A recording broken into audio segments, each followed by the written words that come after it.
Magandang araw po sa inyo, Sir Blair. Lalong-lalo na po sa mga giliw ninyong tagapakinig at taga-suporta sa inyong YouTube channel. Ang kwentong aking ibabahagi ay nangyari taong 1994. Ang pagiging maldita ko ay sumubok sa akin ng katatagan at katatakutan na hindi ko po makakalimutan.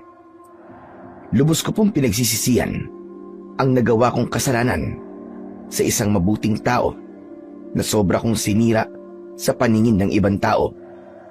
Hanggang ngayon, kapag naaalala ko, ay hindi ko maiwasan ang hindi malungkot. Dahil lumipas na ang 30 taon, ay sariwa pa rin yun sa aking alaala. Nakaukit sa aking puso at habang buhay kong ihihingi ng tawad sa kanya.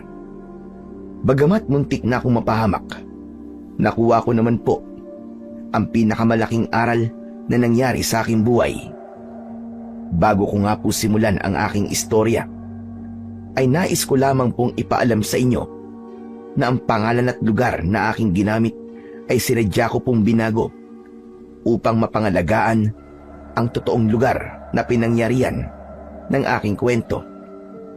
Kilalanin niyo na lamang po ako sa pangalang Gigi. At ito ang aking kwento. Ay! Bumalik kayo mga bata kayo! Saan kayo pupunta ha? Hoy, ikaw! Tatakas ka pa ha? Lintik ka! Ikaw na naman siguro nagpasibuno sa pagkuha ng santol ko na! Tawagin mo yung mga kasama mong tumakas! Malilintikan talaga kayo sa akin! Nagpupumiglas ang batang lalaki mula sa mahigpit kong pagkakakapit sa kanyang damit, habang ang kanyang mga kasama ay kanya-kanya ng lundagan sa aking bakuran na gawa sa kawayan. Mabilis silang nakatakas at si Rex lang ang naiwan. Alam mo ba kung anong ginagawa ko sa mga batang kagaya mo na magdanakaw ha?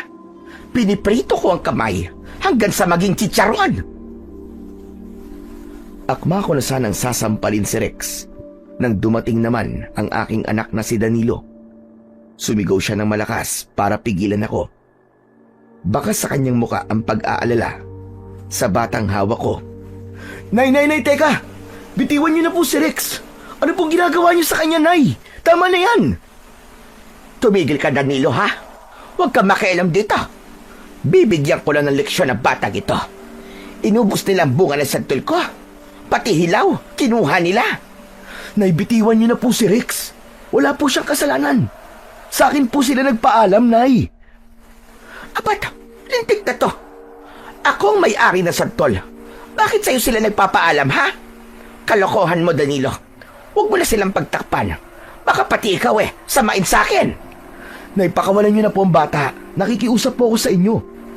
Santol lang naman po yan, Nay. Bitiwan niyo na po si Rex.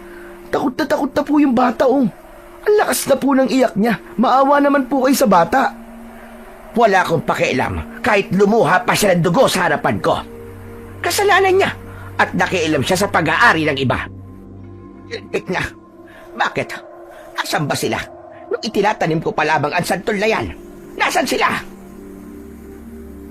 Habang nagsasalita ako, panay pa rin ang pagpupumiglas ni Rex mula sa aking kamay.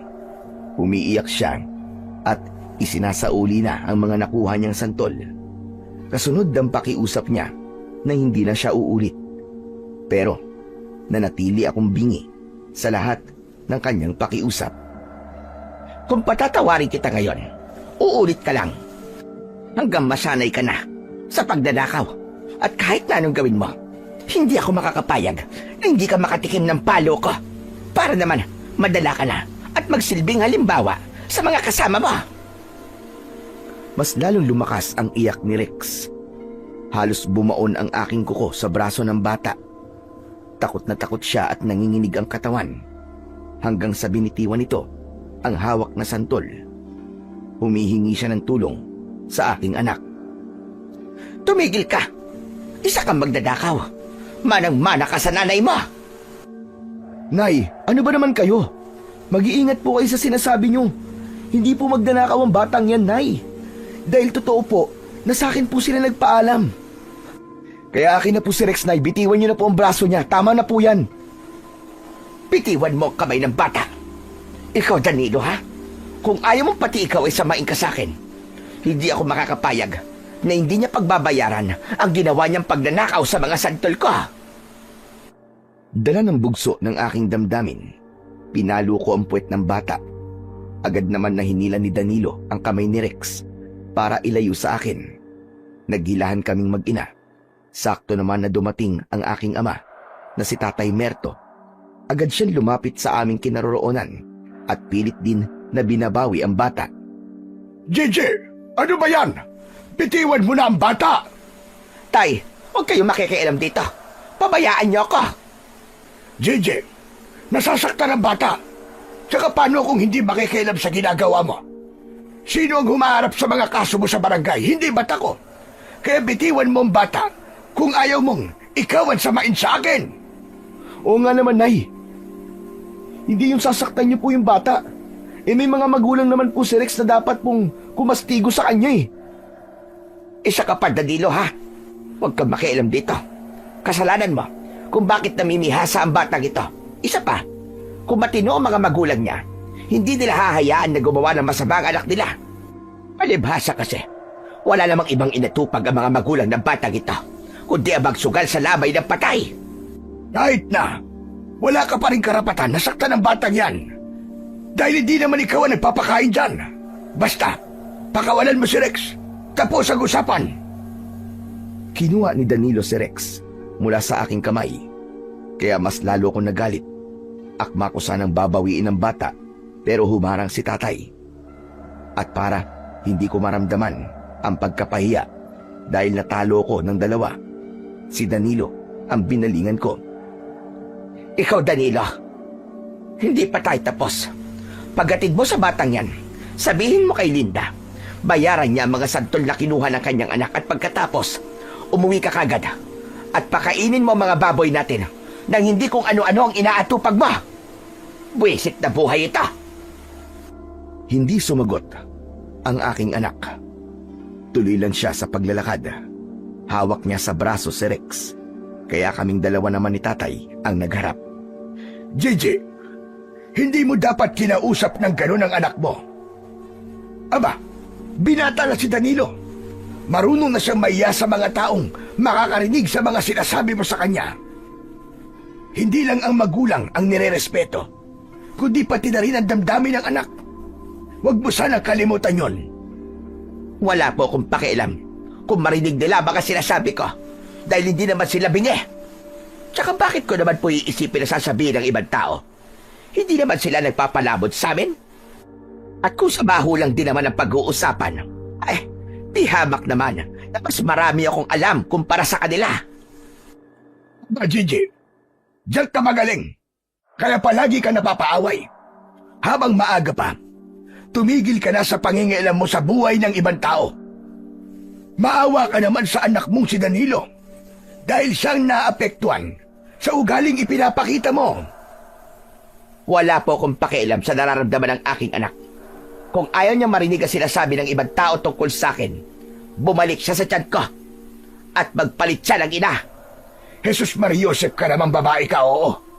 Paano mo nasasabi ang bagay na yan? Talaga bang wala ka ng pakiramdam? Baka marinig ka ni Danilo. Pwede ba, Tay? Imbis na sermonan mo ko, bakit hindi na lamang po kayo mag-igib ng tubig? Wala na po akong pampaligo. Nakakadiri na ang itsura ko, ha? Hay nako, nakakasura talaga ang araw na to. Nakakabwisit talaga.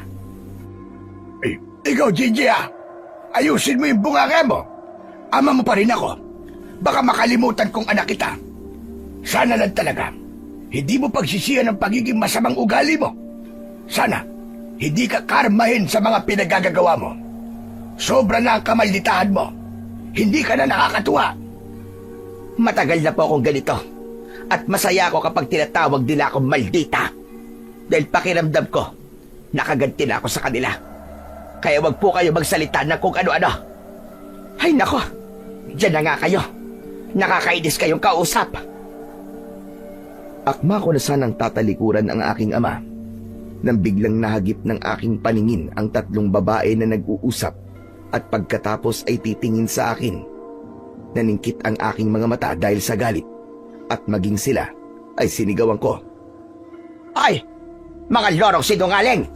Anong pinagchichismisan nyo dyan, ha? At titingin-tingin pa kayo sa akin, ha?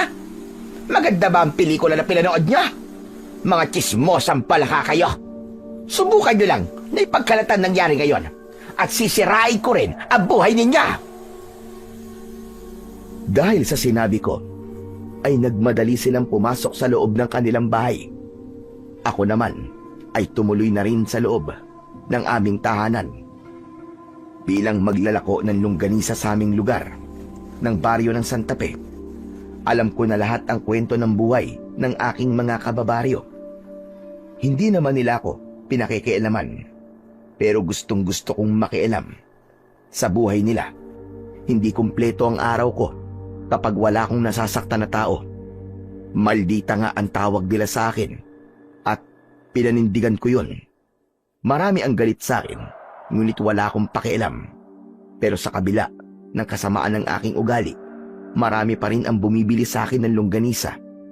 Tinatakot ko kasi sila na kapag hindi sila bumili ng tinda ko, ay mamalasin sila at mabubunyag ang kanilang mga lihim.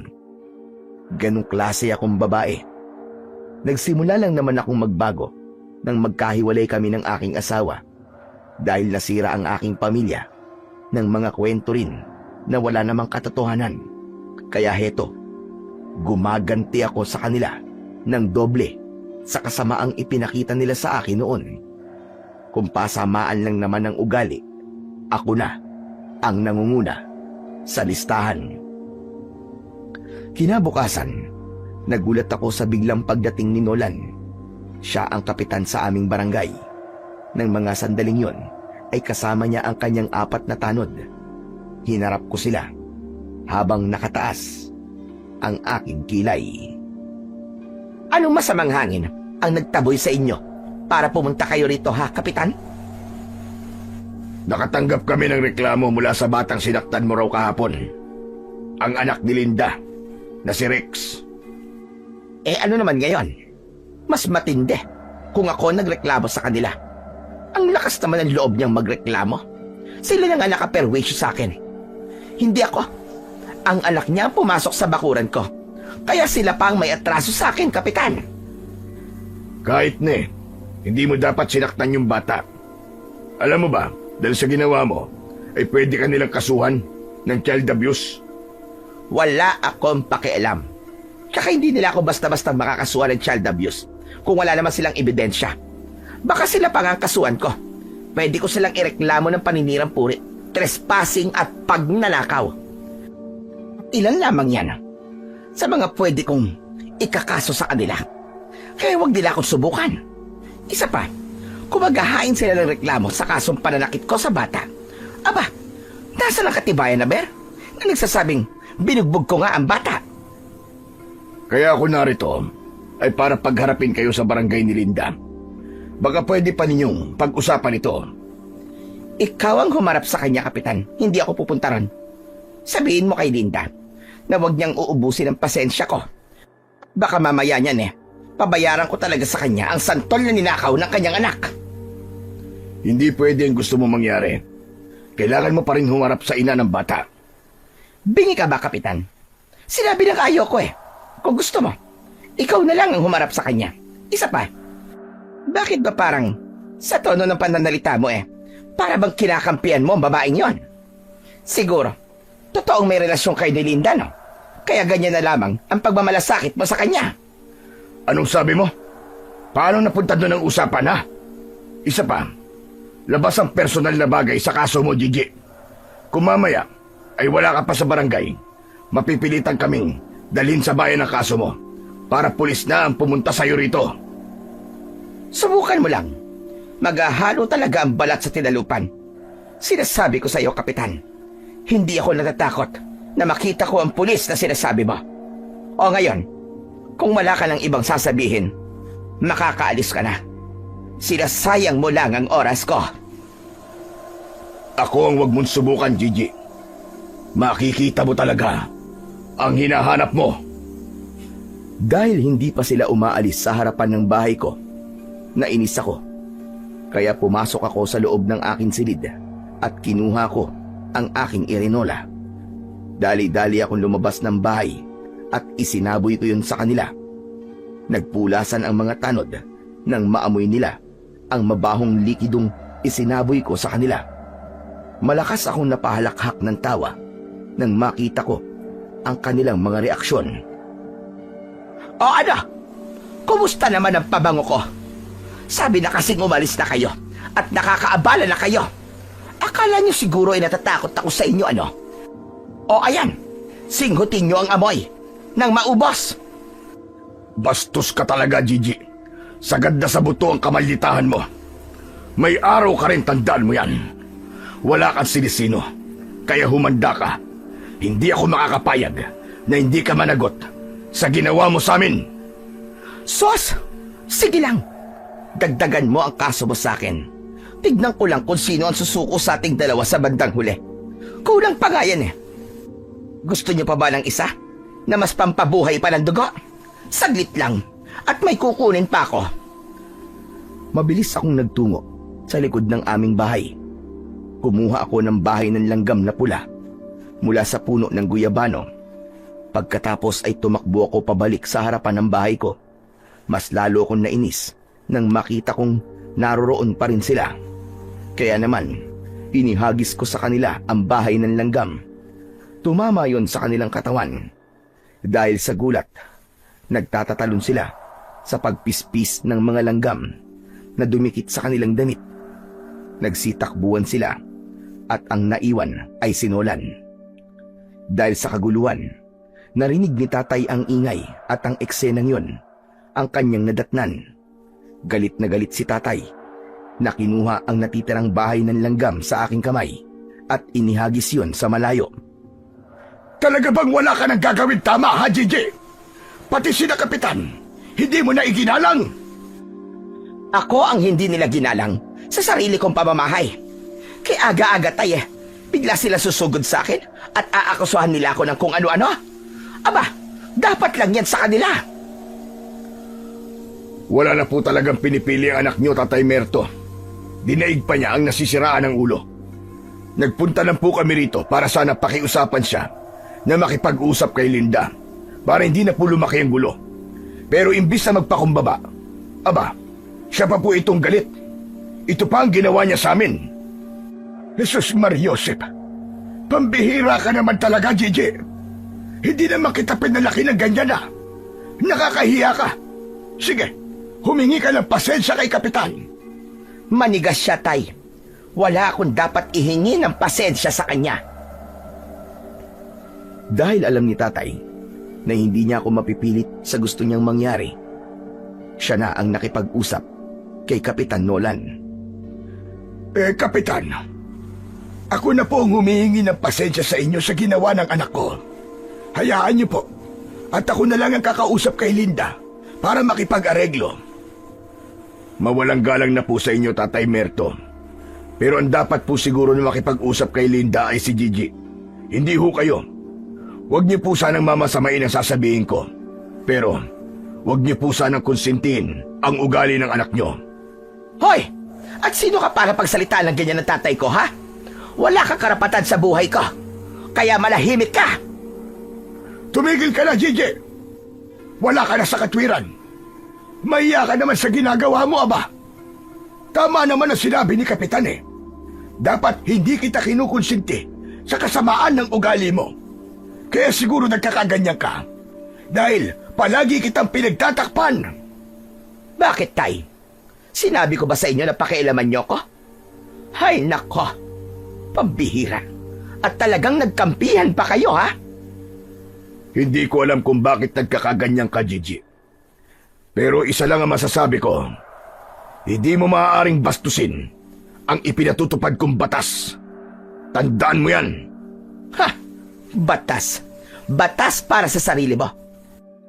No, nagkaganito ako. Bakit? May pakialam ka ba? Pwede ba? Umalis ka na. Baka hindi lang ihi at langgam ang ibato ko sa'yo. Kilala mo ko. maikli lang ang pasensya ko. Sige, aalis ako.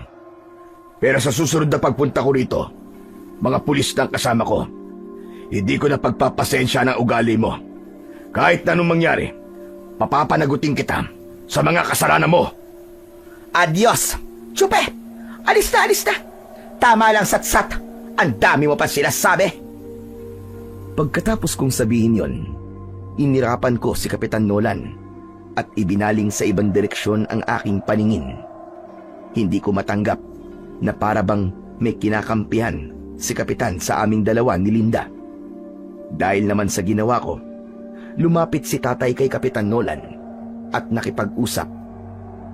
At mula sa aking kinatatayuan, naririnig ko ang kanilang pinag-uusapan.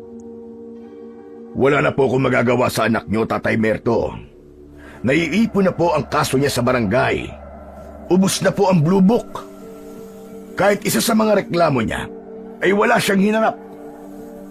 Palagi po kayong nakikipag-usap sa amin.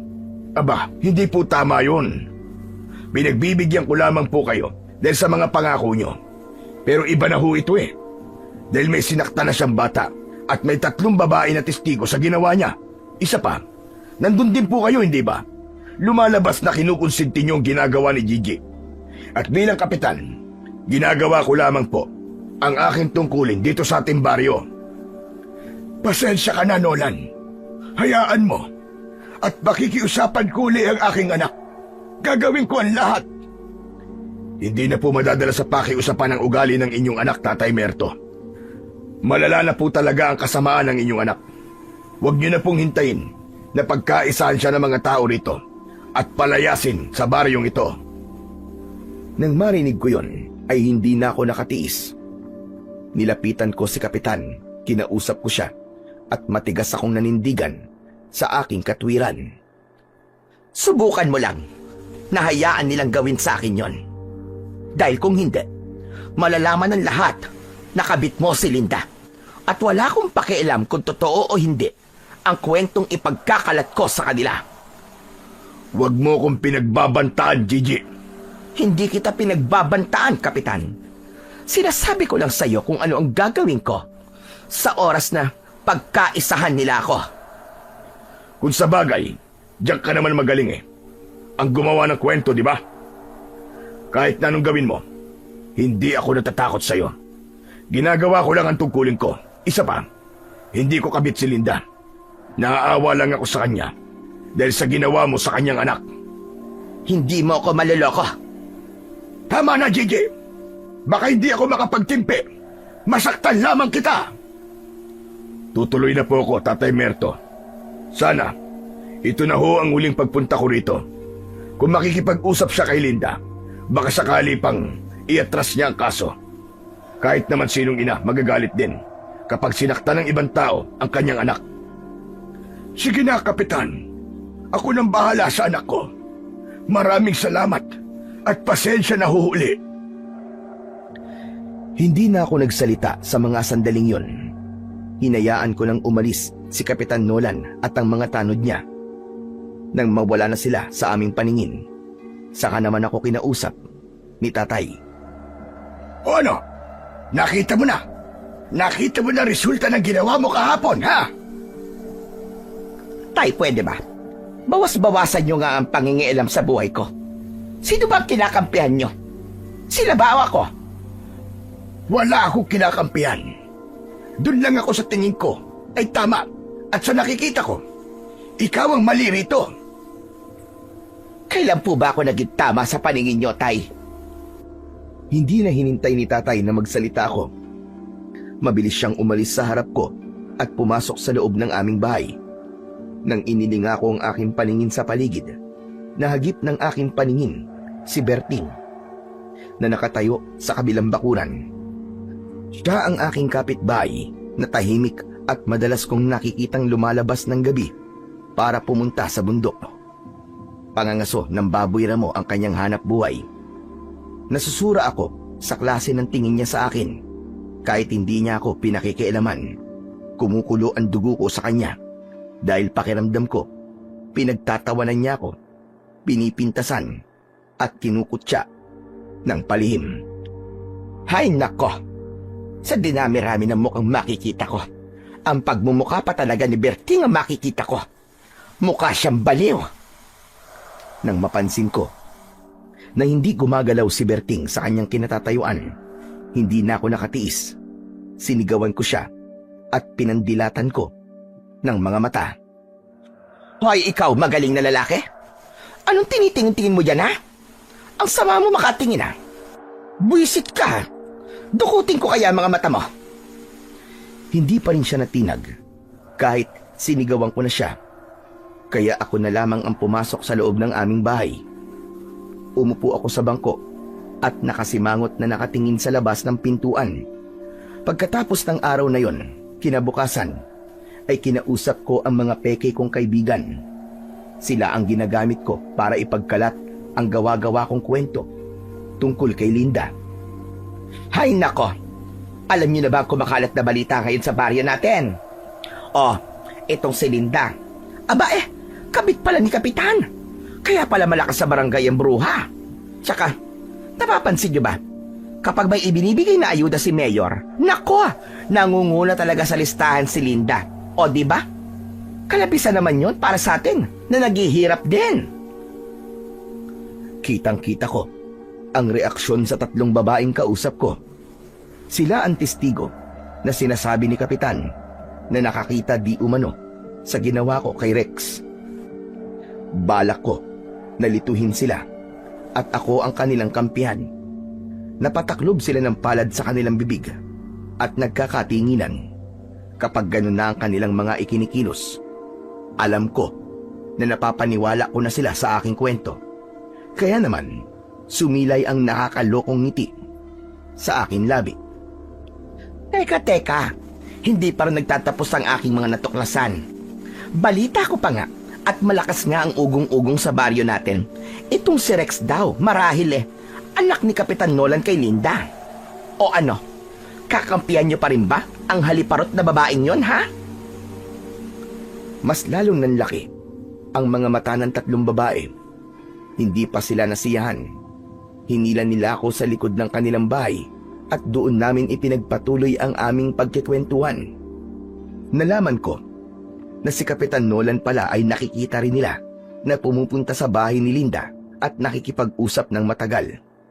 Kaya naman naging maganda ang pakiramdam ko ng mga oras na yon dahil umaayon sa akin ang pagkakataon. Kaya naman, nang matapos kami sa aming kwentuhan, hindi mawala sa akin labi ang matamis na ngiti dahil pakiramdam ko makakaganti na ako kay Linda. Tignan ko lang ngayon kung hindi kayo pagpiestahan ng mga tao sa barangay natin. Ha! Nagkamali kayo ng binangga.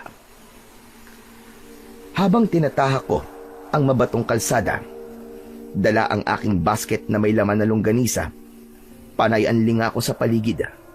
Naghahanap ako ng mga taong pwede ko pang pagkwentuhan ng aking mga peking balita.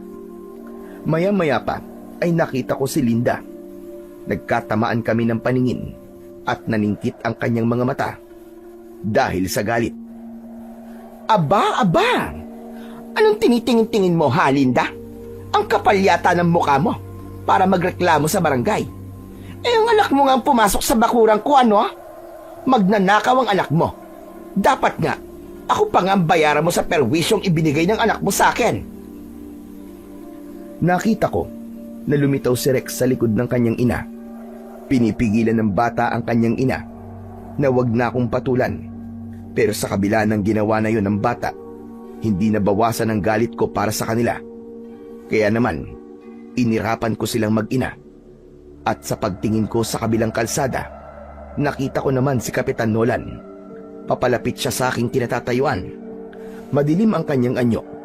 Nang makalapit siya sa akin, hinawakan niya ako ng maigpit sa aking braso. Hoy, ikaw! Anong sinabi mo sa mga babae niyong kanina, ha? Talaga bang wala ka ng ibang gagawin, kundi ang manira ng pagkatao ng iba? Bitiwan mo ang braso ko, Kapitan. Baka nakakalimutan mo. Ikaw ang kapitan dito. Gawain ba yan ng matinong kapitan, ha? Ang malakit ng babae? Hindi kita sinasaktan. Tinatanong lang kita. kung ano ang narinig mo. Totoo yon. Kaya bitiwan mo na ang braso ko. Saka ako binitiwan ni Kapitan Nolan at nag-aalala na napatingin kay Linda. Hindi niya masabi sa akin ang dahilan kung bakit siya nagagalit dahil nag-aalala ito sa mararamdaman ni Linda. Kaya naman, mas lalong tumibay ang aking hinala na meron talagang relasyon ang dalawa. Halika, mag-usap tayo, Gigi. Nag-uusap na tayo, Kapitan, di ba? Bakit? Ayaw mo bang marinig ni Linda na alam kong kabit mo siya? Bumakas ang galit sa muka ni Kapitan Nolan at nang tangka niya na akong hahawakan, naramdaman ko naman ang maigpit na pagkakakapit ni Linda sa aking buhok. Kinaladkad niya ako papalayo kay Nolan, kaya nabitiwan ko ang aking basket. Agad na umawat si Nolan sa amin. Hinawakan niya ang kamay ni Linda para ilayo sa akin, at nang mabitiwan ni Linda ang aking buhok, gumanti ako sa kanya. Sinampal ko siya at sinipa sa kanyang sikmura. Namilipit siya sa labis na sakit, kaya agad itong inilalayan ni Nolan para itayo. Halos magkayakap na sila habang pinoprotektahan nito si Linda. Hayop ka, Linda! Magsama kayong dalawa! Ikaw ang unang nanakit sa akin, ha? Baka ikaw na naman ito magreklamo! Nagpumigla si Linda mula sa pagkakakapit sa kanya ni Kapitan Nolan. Sinugod niya ako at gumanti ng kalmot sa akin. Tinamaan niya ako sa braso pero hindi ako nagpatalo. Tuluyan na kaming nagpambuno sa harap ni Kapitan Nolan at nagtawag na rin yun ng atensyon sa mga taong naroroon. Pinagtulungan nila kaming awatin. Saka kami naghiwalay ni Linda. Bitiwan niyo ako! Bakit ba pinagtutulungan niyo ako, ha? May kasalanan din naman ang babaeng yan!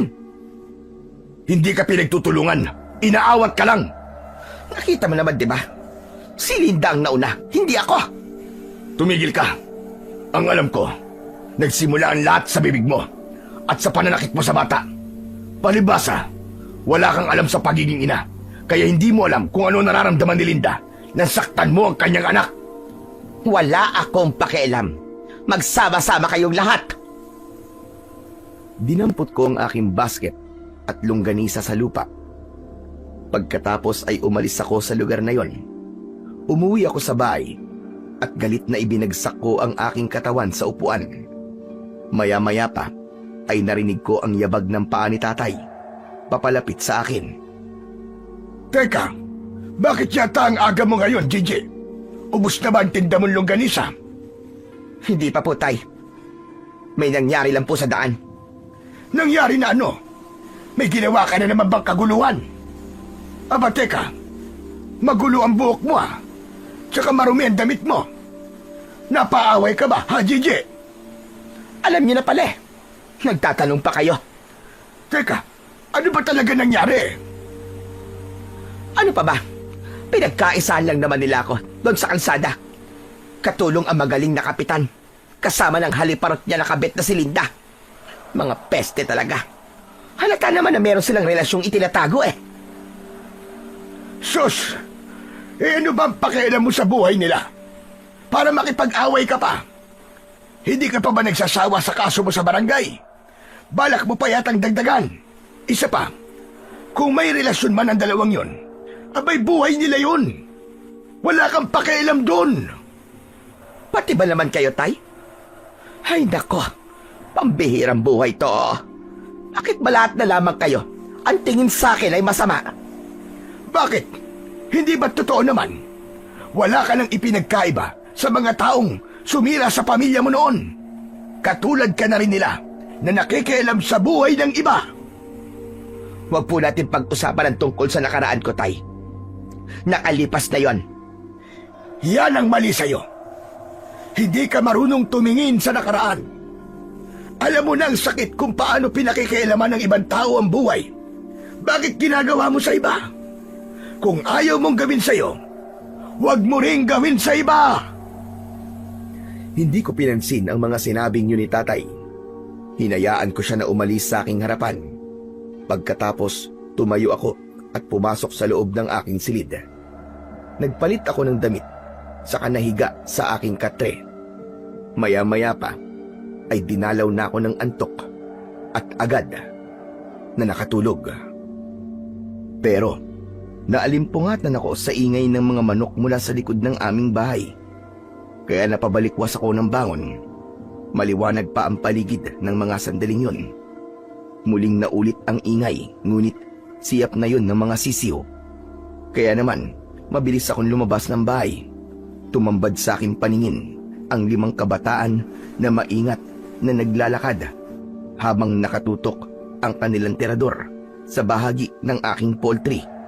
Dala ng bugso ng aking damdamin, hinubad ko ang aking tsinelas at hinabol ko ang mga bata. Agad silang tumakbo at tumalon sa bakod. Ay! Pwisit kayo! Mga lintik talaga kayo! Kapag naabutan ko kayo, dila nyo lang ang walang latay sa akin! Ngunit hindi ko sila naabutan. Masyado silang mabibilis. Habol ang aking hininga na tumigil ako sa paghabol sa kanila. Kaya nakita ko ang mga nagkalat na patay na sisiw sa lupa. Buisit! Mga buisit kayo! Humanda talaga kayo sa akin! Malakas akong napasigaw dahil sa panggigigil. At dahil malakas ang aking boses, narinig yun ni Tatay at Danilo. Kaya lumabas sila ng bahay. At maging sila ay nagulat din sa kanilang nadatnan. Nay!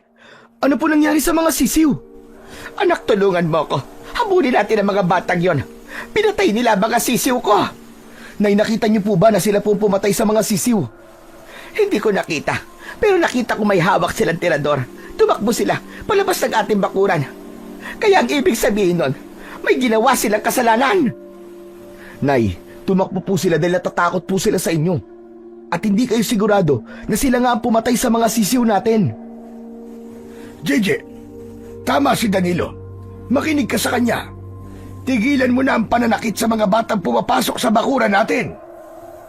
Wala akong pakialam. Ako ang ginugulo nila, Tay.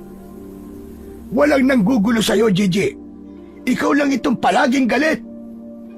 Magsasalita pa sana ako, pero nakita ko si Berting na nakatayo sa loob ng kanyang bakuran. Nakatingin siya sa amin. Pagkatapos ay titingin sa aking mga manok. Maya-maya pa ay muli siyang titingin sa akin na para bang may gustong sabihin. Lintik na. Ano bang problema ng lalaking yon? At sa tuwing may hinahabol akong mga bata ay palagi niya akong tinitignan ng masama. Walang masama sa kanyang tingin, JJ. Siyempre, nagulat din siya kanina dahil malakas ang boses mo. Siya nga naman, Nay. Huwag niyo na pong pag-isipan na masama si Mang Berting. Mabait naman po siyang tao eh. Minsan nga po, nahuhuli ko siya na sinasaway niya mga batang nakikialam sa mga tanim niyo eh. Sus! Pakitang tao lang yun, anak. Hay dako, nakakainis talaga. Kung tinulungan mo na sana ako kanina na habulin ang mga batang yon, hindi sana ako nagagalit ng ganito. Nay, mali naman po na hulihin sila. Sa tingin ko po, balak niyo na naman po saktan ng mga batang yun eh. Eh, anong gusto mo gawin ko sa kanila? Pabayaan na naman ang mga yon? Ay nako, hindi pwede. Hindi ko palalampasin ang ginawa nila sa mga manok ko. Inalam mo ba kung sila ba talaga may gawa nun sa mga sisiw mo? Hindi na mahalaga yon. Ang mahalaga, mabigyan sila ng leksyon. Pumasok ang mga batang yun sa aking bakuran nang walang paalam. Kaya sila ang may kasalanan. Nay, tama na po. Bakit po ba kayo nagkakaganyan? Alam niyo po ba na ang isa sa mga batang hinabol niyo ay may sakit na hika? Paano po kung meron nangyaring masama sa bata? Aba, Nay, naisip niyo po ba kung ano mangyayari sa inyo pag nagkataon? Danilo, hindi ko kailangan ng sermon mo. Anak lang kita, baka nakakalimutan mo. At wala kang karapatan na pagsabihan ako ng ganyan. Anak niyo nga lang po ako, Nay. Pero nadadamay po ako sa kahihiyan na ginagawa niyo eh. Kung wala po kayong hiya, ako po meron. Hiyang-hiya na po ako sa mga pinagagagawa niyo. Sana, hindi na lang po kayo naging ina ko. Dahil sa masakit na salitang binitiwan ng aking anak, umangat ang aking kamay at sinampal ko siya ng malakas. Naniningkit ang aking mga mata dahil sa galit. JJ, anong ginawa mo? Bakit mo sinaktan si Danilo? Lo, ayos lang po ako. Mas mabuti na po yung sinampal ako ni nanay para matauhan ako na hindi ko siya dapat na ituring na ina. Anong sabi mo? Ulitin mo ang sinabi mo! Wala kayong kwentang ina! Teka sandali! Danilo, saan ka pupunta? Bumalik ka rito! Hindi pa tayo tapos! Danilo! Tumakbo si Danilo. Papalayo sa akin. Halos sirain niya ang tarangka ng aming bakuran. Parang pinupukpok ng maso ang aking dibdib dahil sa pag-aalala. Ngunit mas nangibabaw ang labis na sama ng aking loob. Nahabol ko siya ng tanaw, kaya nakita ko siya na pumasok sa kakahuyan. Bigla ko narinig ang boses ng aking ama sa aking likuran. Nakita mo na kung ano ang naging resulta ng ginawa mo. Pati ang anak mo, lumalayo na rin sa'yo. Oo na. Masama na kung masama. Pero kahit kailan, hindi ko siya pinabayaan. Kaya wag niya akong pagsasabihan ng wala akong kwentang ina. Hindi na ako makikialam sa'yo. Pero ako, hahanapin ko ang aking apo. Natitiyak ko na masama ang loob niya sa ginawa mo. At para sa ikatatahimik ng loob mo, ayan, tignan mo ang lupa. Habang nag-uusap tayo kanina, nakuha ni Danilo ang ahas na yan. Namatay ang sawa sa tama ng bato sa ulo. Nagmula yan sa tirador ng mga batang hinabol mo kanina. Ang mga batang hinusgahan mo agad. Sila ang nagligtas sa ibang mga manok na dapat sana ay nalunok na ng sawa na yan. Nagulat ako nang makita ko ang sawa sa lupa. Hindi ko kagad napansin yun dahil mas pinagtuunan ko ng pansin ng mga bata. Patay na ang ahas at tadtad dito ng tama ng bato sa katawan. Bigla kong nakonsensya at nagsisi sa mga nagawa ko. Pero likas talaga sa akin ang hindi marunong tumanggap ng pagkakamali. Kaya naman, pinanindigan ko na. Nagalit pa rin ako. Maiwan na kita dyan. Para naman, makapag-isip-isip ka. Inirapan ko si tatay. Hindi ko matanggap na napahiya ako sa mga sandaling yun. Maya-maya pa ay pumasok ako sa loob ng aming bahay. Pagkatapos ay naghintay ako sa pagdating ni tatay. Ngunit lumipas na ang 2 oras ay wala pa rin ang aking ama. Kaya bigla kong kinabahan. Nag-aalala ko na baka hindi pa niya nahahanap ang aking anak. Pagsapit ng alas 5 ng hapon, bumalik ang aking ama. Pero hindi niya kasama si Danilo. Tay, nasaan po si Danilo? Aba, nag-aalala ka rin naman pala para sa anak mo. Natural, anak ko ho yun. Ang tanong ko lang po ang sagutin nyo. Nasaan po si Danilo? Nasaan po ang anak ko? Ayon, sa kasamaan palad, hindi ko siya nahanap kung saan-saan na ako nagpunta. Pero wala siya. Nagpunta rin ako sa mga kaibigan niya. Pero ang sabi nila, hindi raw nila nakita si Danilo. Alam mo, hindi mo dapat sinaktan ang anak mo. Hindi ko alam kung ano ang pumasok sa utak mo at pinagbuhatan mo siya ng kamay. Nabigla lamang ako, tay. Tsaka hindi ko alam na ahas pala ang pumatay sa mga alaga kong sisiyo. Kahit na anong sabihin mo, umalis na ang apo ko. Huwag mo sanang hintayin na pati ang anak mo iwanan ka na rin. Kagaya ng ginawa ng kanyang ama. Kahit na ako, na ama mo, kapag hindi ko na rin kinaya ang ugali mo, lalayasan din kita. Di bali nang magdildil ng asin, basta't hindi lang kita kasama sa iisang bubong. Sobra naman po kayo magsalita. Para namang napakasama ko ng tao. Bakit? Ano ba tingin mo sa sarili mo? Mabuti kang tao? Aba, Gigi, gumising ka na sa mga kalokohan mo. Dapat, maging mabuti kang ehemplo sa iyong anak. Hindi yung puro kasamaan ng ugali ang ipinapakita mo sa kanya. Tay, pwede ba tama na? Ako na ang maghahanap sa anak ko. Iuuwi ko siya rito. Bahala ka. Sana nga, maiuwi mo rito ang aking apo bago siya tuluyang umalis sa pamamahay na ito. Padabog na iniwanan ako ni tatay. Para bang biglang nanikip ang aking dibdib nang maisip ko na baka iwan na nga ako ng aking anak. Kaya naman, nagsukbit ako ng itak sa aking bewang at nagdala rin ng sulo dahil malapit ng dumilim. Mag-isa kong hinanap ang aking anak sa kakahuyan. Pagkalipas ng ilang minutong paglalakad, narating ko ang gitna ng kagubatan.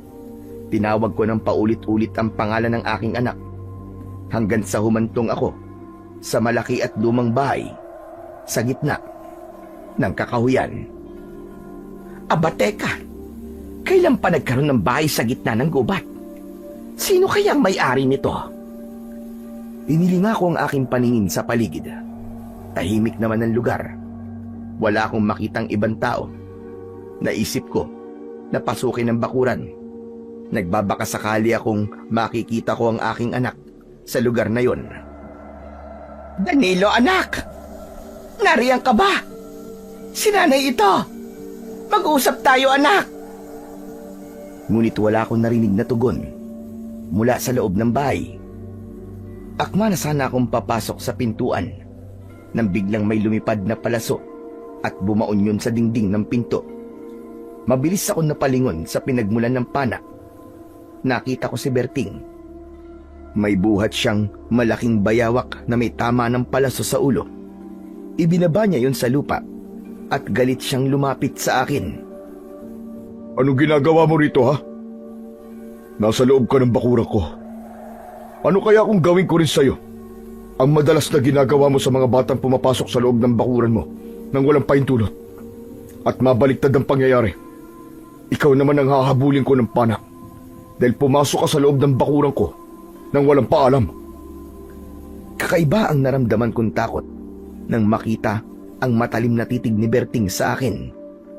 Namumula ang kanyang mga mata sa galit habang maigpit na hawak ang pana at handa nang itutok sa aking muka. Pero hindi ako nagpahalata ng takot sa kanya. Hindi ako natatakot sa iyo. Ilabas mo ang aking anak.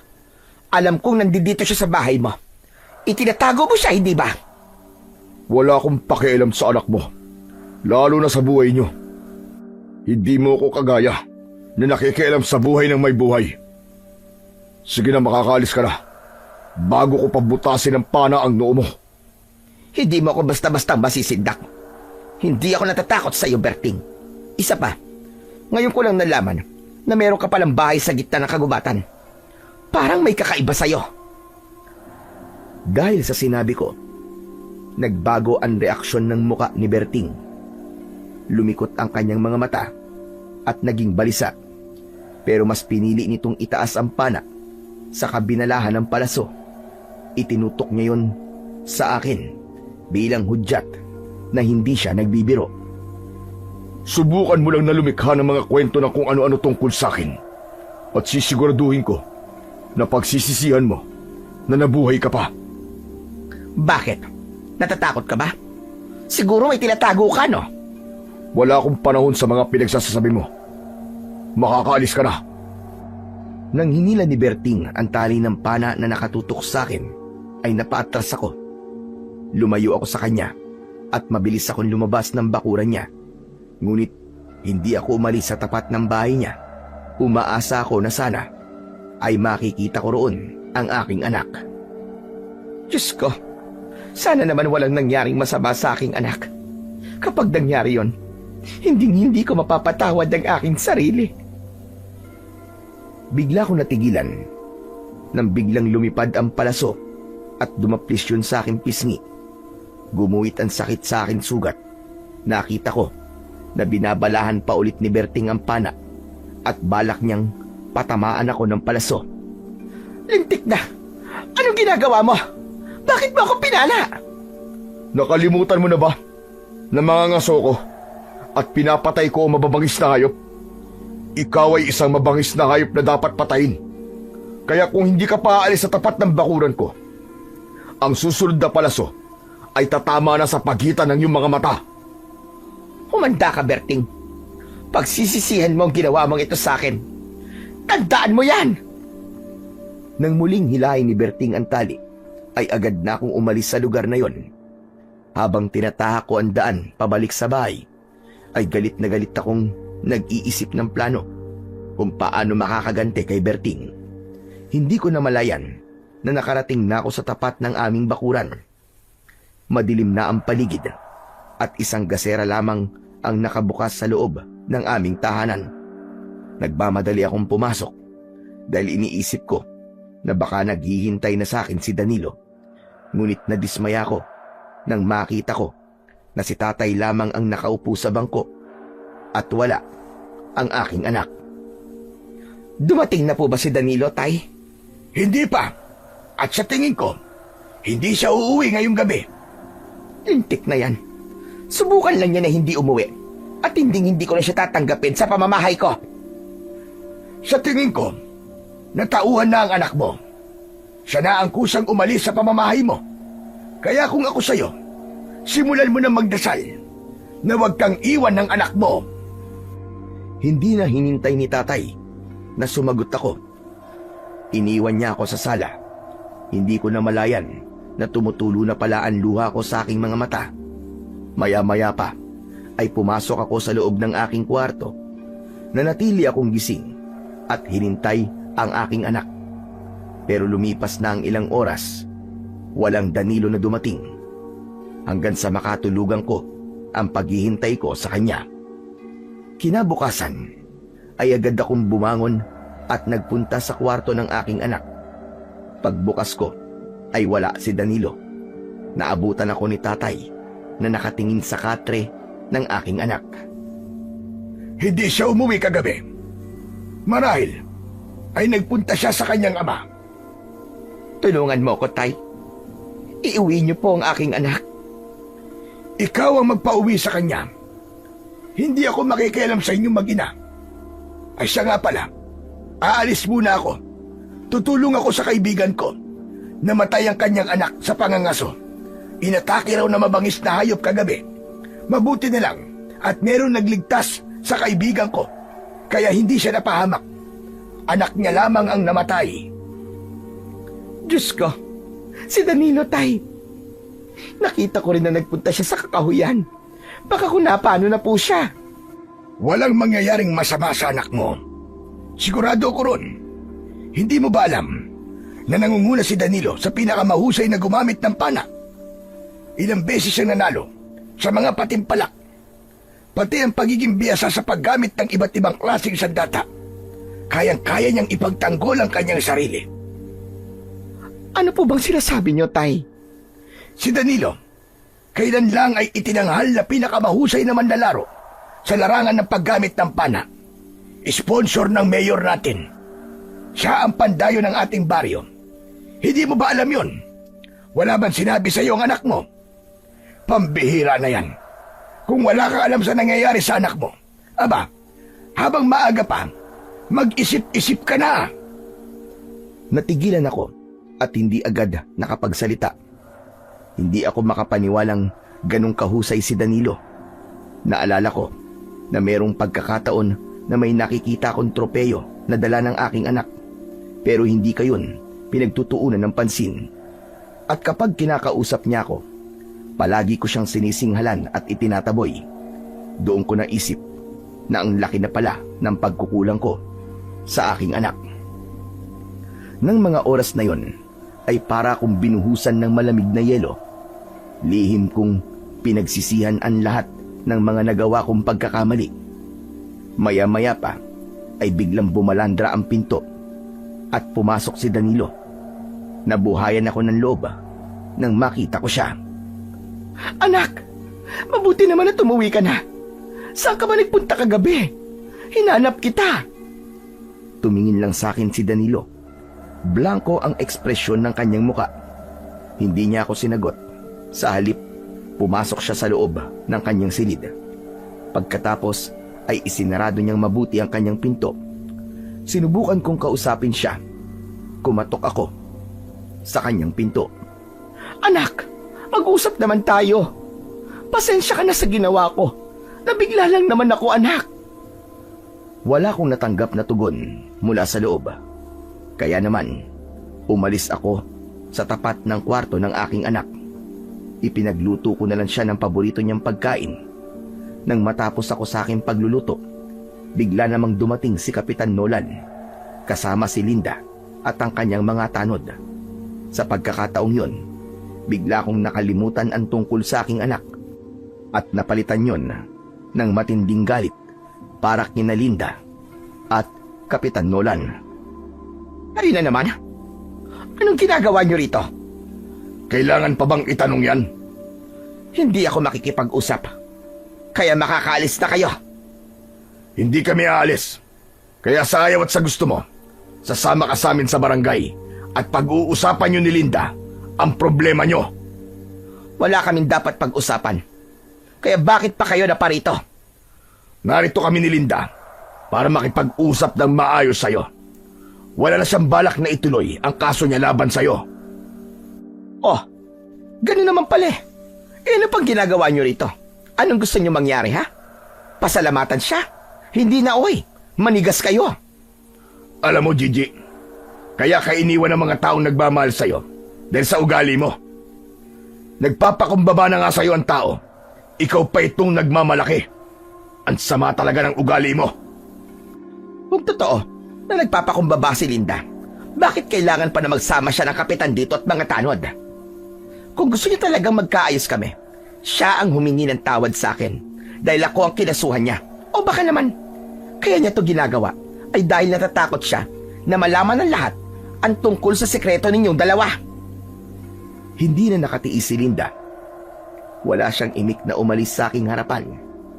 Naiwan si Kapitan Nolan na bakas sa muka ang galit para sa akin. Saka ko lang napansin na marami na palang tao sa loob ng aming bakuran. Nagbubulungan sila habang sinasabi na makapal daw ang aking pagmumuka. Makapal pala, ha? Sandali, at may ibibigay ako sa inyo. Teka, Gigi, ano gagawin mo? Saan ka pupunta? Hindi ko sinagot ang tanong na yon ni Kapitan Nolan. Sa halip, mabilis akong pumasok sa loob ng aking kusina. Pagbalik ko, ay may dala na akong asin. Isinaboy ko yun sa kanila. O ayan, yun ang dapat sa inyo nang hindi niyo pagpiesta ng buhay ko. Kung magbubulungan kayo, kala nyo wala naman kayong tinatagong baho. Lalo ka na, Sabel. Hindi ba't sausawan ka naman ng mga kalalakihan dito? Gigi, ano ba yan? Tama na! Ano ka ba? Bakit? Sumasawsaw ka rin ba sa kanya, ha? Kung sa bagay, Kapitan, ganyang klaseng lalaki ka naman, hindi ba? Tumigil ka. Huwag mo kong madamay-damay sa mga kalokohan mo, Gigi. Bakit, Kapitan? Totoo naman, di ba? Kaya kung ayaw mo na magkalat pa ang baho rito, paalisin mo na mga taong yan. Kasama ka. Umalis ka na. Hindi kita kailangan. Mga wala kayong kwenta. Dahil sa kaguluhan, lumabas ang aking anak na si Danilo. Tama na yan, Nay! Hindi pa po ba kayo napapagod sa ginagawa nyo? Labas ka rito, anak. Huwag kang makialam. Paano pong hindi ako makikialam? Wala na ako mapupuntahan. Lahat sila galit na rin sa akin dahil kayo ang nanay ko. Kapag hindi po kayo nagbago, hindi ko na po kayo kakausapin kahit kailan. Tandaan niyo yan. Huwag mo akong tinatakot, ha, Danilo? Kita mo na, pati ang anak mo nahihirapan na rin sa mga pinaggagawa mo. Sana, hindi pa huli. Magbago ka na, Gigi. Bago ka pa man maparusahan sa ginagawa mo. Hindi ako mapaparusahan dahil wala akong ginagawang masama. Isaksak mo yan sa kukote mo, magaling na kapitan. Dala ng aking galit ay pinagsarahan ko sila ng pinto at pumasok ako sa loob ng aking kwarto. Pagkatapos ng pangyayaring yon, ay buong araw akong hindi lumabas ng bahay. Pansamantala akong nanahimik. Pagkalipas ng 1 linggo, ay hindi muna ako nakihalubilo sa mga tao. Kaya naman, inakala ni Tatay at Danilo na nagbago na ako. Kinausap na ulit ako ng aking anak. Akala ko talaga, tuloy-tuloy na ang katahimikan sa buhay ko. Akala ko, nagbago na ang lahat sa paligid ko. Ngunit isang gabi, ay nakarinig ako ng pagaspas ng pakpak mula sa himpapawid. Sa tapat yun ng aking bahay. Kaya naman, Napabalikwas ako ng bangon at pinakiramdaman ko ang paligid. Kasunod ng pagputak ng mga manok sa loob ng aking poultry. Diyos ko po, may ahas na naman yatang nangihinain sa aking mga manok. Teka, nasa kaya ang itak ko? At humanda talaga sa akin ang ahas na yon. Tatagain ko talaga siya. Kinuha ko ang aking itak na nakasabit sa dingding. Sinindihan ko na rin ang gasera at maingat akong lumabas ng bahay. Paglabas ko ay hindi pa rin tumitigil sa pagputak ang mga manok. Kasabay ng pagaspas ng pakpak sa itaas ng malaking puno. Nang tignan ko yun, ay nakita ko ang isang malaking ibon na kahawig ng uwak. Halos kasing laki yun ng tao. Akala ko, normal lang ang ibon na yon, kaya hindi ko pinansin at mas inalala ko ang aking mga manok. Pigil ang aking hininga nang maglakad ako papunta sa likod ng bahay. Pagsapit ko sa kinaroroonan ng poultry, nagulat ako nang makita ko na nandun din si tatay. Sinusuri niya ang mga patay na manok. Abatay, ano nangyari po sa mga manok ko? Sinalakay sila ng aswang, JJ. Ano kanya? Aswang? Abatay, wala namang aswang sa baryo natin. Baka naman po, ahas lang ang pumatay sa kanila. Hindi, JJ. Ito ang patunay.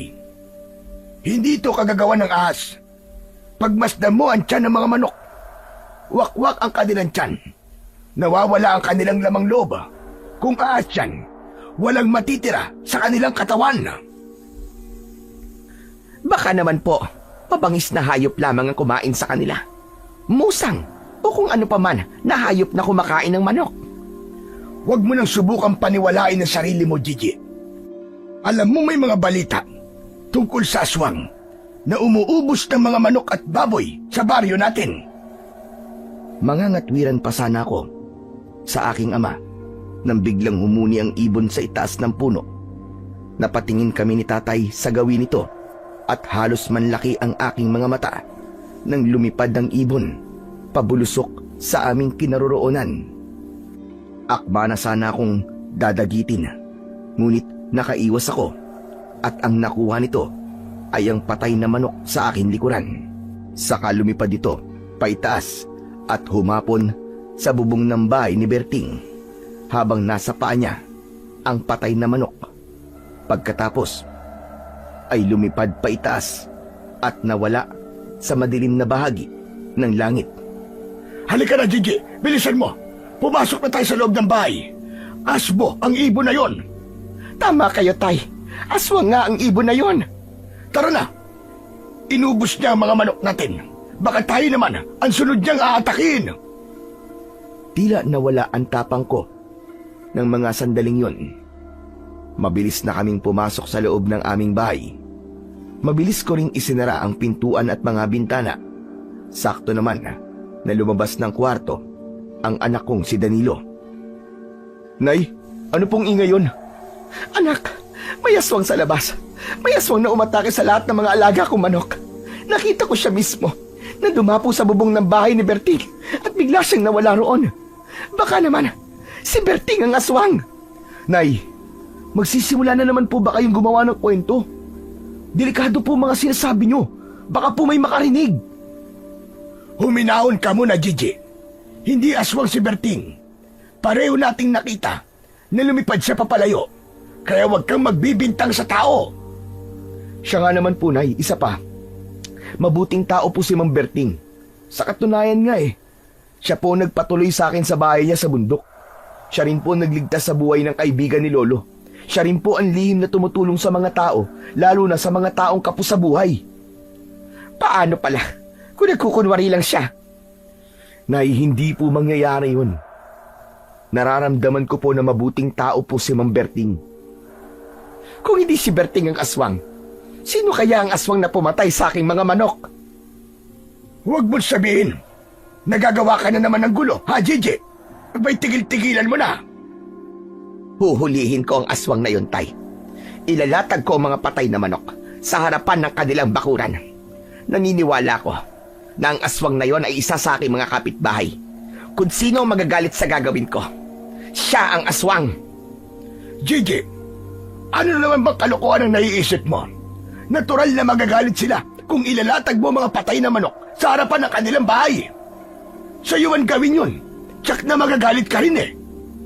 Gagawin ko po yun para malaman nila na hindi ako natatakot sa kanila kahit aswang pa sila. Isang aswang lang ang nakita natin. Mandadamay ka na naman ng iba. Huwag niyo na po akong pigilan, Tay. Malaki ang nawala sa akin. Pera ko ang ipinampuhunan sa mga manok na yon na pinatay niya. Kaya humanda siya. Matitikman niya ang ganti ko. Hindi na ako nakipagtalo pa kay tatay. Mabilis akong pumasok sa loob ng aking kwarto. Masama ang aking loob sa nangyari sa alaga ko. Kaya hindi na ako nakapaghintay na sumapit ang umaga. 3:00 pa lang ng madaling araw, ikinalat ko na sa kalsada ang mga patay na manok. Kaya pagsikat ng araw, kanya-kanya silang pagbumura.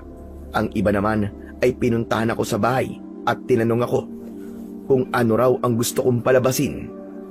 Pati si Berting hindi ko rin pinaligtas. Mas marami ang patay na manok na dinala ko sa tapat ng kanyang bakuran. Kaya kasama siya sa mga sumugod sa akin. Isa pa, hindi ko nakakalimutan ang ginawa niya sa akin. Kaya gumanti na rin ako sa kanya. O ano? Ano ginagawa niyo rito? Kunin mo mga patay na manok kung ayaw mo magsisi. Magsisi? Ang aswang na pumatay sa mga manok ko ang sisihin niyo dahil inatake niya ang mga alaga kong manok kagabi. O baka naman, ikaw ang aswang na yon, ha, Berting? Mag-iingat ka sa mga binibitiwan mo salita, Gigi. Bakit? Ayaw mo bang malaman nila na isa kang aswang, ha? Dahil sa sinabi ko, nabaling ang atensyon ng mga tao kay Berting. Kaya lihim ko yung ikinatuwa. Dahil sa wakas, nakaganti na ako sa kanya. Hindi ako aswang. Wala kang katibayan. Alam mo, ginamit kong pain ng mga patay na manok kung sino ang unang magagalit at magbabanta sa akin. Siya ang aswang. Nagalit ka. Kaya ikaw ang aswang. Hindi ako nakikipagbiruan sa'yo, Gigi. Hindi rin naman ako nakikipagbiruan sa'yo, Berting. Seryoso ko.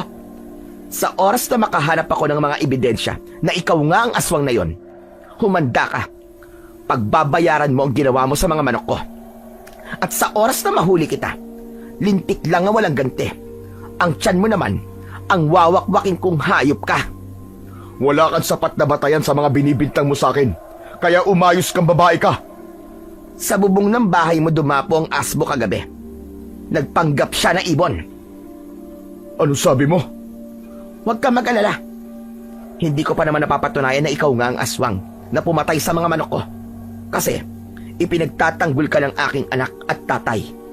Pero hindi mo ko maluloko. Sisiguraduhin ko na malalaman ng lahat na ikaw ay isang aswang. Hindi kita tatantanan, Berting. Tandaan mo yan. Walang katotohanan ng mga ibinibintang mo at nagkakamali ka sa hinala mo sa akin. Kung ibon ang nakita mo kagabi, ibon ang pumatay sa alaga mo manok at hindi aswang. Si tatay mismo ang nagkumpirma. Aswang ang ibon na nakita namin kagabi. Kitang-kita ko ang galit sa mga mata ni Berting. Kaya bigla kong kinabahan. Maya-maya pa ay dumating si Nolan. Ipinakita niya sa akin ang papel na may 100 na bilang na pirma ng mga kapitbahay ko. Isa yung petisyon na nagpapalayas sa akin sa baryo sa oras na gumawa ulit ako ng gulo. Ang bihira talaga buhay to. Imbis na ako ang palayasin nyo, bakit hindi ang aswang na to ang palayasin nyo, ha? Sunugin nyo ang bahay niya doon sa kakauyan. O baka naman kahit kayo, hindi nyo alam na may bahay si Berting doon. Gigi, tama na. Alam namin na may bahay si Berting sa kakauyan. Kaya wag mo nang lasunin ang mga isip ng tao rito. Siguro naman, alam mo kung ano mangyayari sa'yo kapag nakagawa ka na naman ng isa pang pagkakamali. Ang sabihin mo, ikaw talaga may pakala nito. Ginagawa mo to para mapalayas ako at maging malaya ka sa pambababae mo. Para malaya na kayo magsama ni Linda. Hindi ba tama ako? Wala akong pakialam sa gusto mong isipin. Ipinapaalam ko lang sa'yo na kapag nagkamali ka, tapos na ang maliligayang araw mo. Wala akong pakialam, Kapitan, kung palayasin nila ako rito. Ang ipinaglalaban ko lang ay ang nangyari sa mga alaga ko. At kung wala na magandang salita na lalabas dyan sa bibig mo, makakaalis ka na. Sige na, Kapitan Nolan de Castro. Sinadya kong bigyan ng diin ang buong pangalan ni Kapitan Nolan upang iparamdam sa kanya ang galit ko. Maya-maya pa ay umalis na ang mga tao na nakikiusyoso sa pagtatalo namin ni Nolan. Ganon din si Berting na masama ang tingin sa akin. Pagkatapos, pumasok na ako sa loob ng aming bahay. Parehong walang imik sa akin sina Danilo at si Tatay. Hindi ko sila pinansin. Diretso kong pumasok sa loob ng aking silid. Pagsapit ng gabi, narinig ko ang ingay ng mga baboy sa loob ng kanilang tangkal. Kasunod ng pagaspas ng pakpak sa impapawid. Umikot yon sa tapat ng aming bahay. Pagkatapos ay gumalaw ang aming bubong. Kasunod ng pagkutkot sa ibabaw nun. Maingat akong bumaba ng katre at kinuha ang nakasabit na itak sa dingding. Maingat akong tumuntong sa ibabaw ng aking katre at itinutok ang talim sa itaas ng bubong. Umanda ka ngayon sa akin. Lintik kang aswang ka! Isang malakas na pagsaksak ng itak ang ginawa ko. Lampasan ang talim nun sa bubong. Naramdaman ko na merong tinamaan ng aking itak, kasabay ng pag-angil at paghuni ng nilalang na parabang nasasaktan. Ano ka ngayong pesting aswang ka? Butas ngayon ang katawan mo! Inulit ko ang pagsaksak at narinig ko ang malakas na pagaspas ng pakpak paitaas. Nakita ko sa talim ang mapulang likido, kaya alam ko na nasugatan ko ang aswang.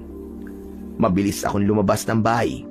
Tumambad sa aking paningin ang malaking ibon na nakadapo sa puno.